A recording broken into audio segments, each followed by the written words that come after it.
তোমাকে যদি ভালো না বাসতাম রিয়া, তোমাকে অনেক কঠিন শাস্তি দিতাম। তোমার যেই শাস্তি দেখে তোমার মতন মেয়েরা যারা স্বামীকে ধোকা দেয়, তারা সবাই যেন স্বামীকে ধোকা দেওয়ার আগে 1000 বার চিন্তা করতো। আমি জানি আমি অনেক বড় ভুল করেছি, আমি তোমার মনে কষ্টও দিয়েছি, তুমি আমাকে মাফ করে দাও আরিফ। ক্ষমা, মা, তুমি যেটা করছো রিয়া, এটা কোনো ক্ষমা হয় না। আমার কি ইচ্ছা করতেছে জানো? আমার ইচ্ছা করতেছে তোমাদের দুইজনকে আমি ক্ষমা টিপি মেরে ফেলি, কিন্তু না, আমি সেটা করব না। রিয়া, তুমি আমার বাড়ি থেকে বেরিয়ে যাও।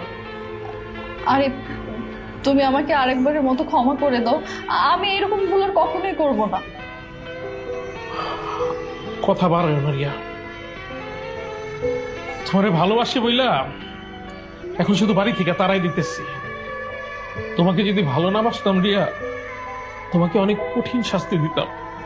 তোমার যেই শাস্তি দেখে তোমার মতন মেয়েরা যারা স্বামীকে ধোকা দেয়, তারা সবাই যেন স্বামীকে ধোকা দেওয়ার আগে 1000 বার চিন্তা করত।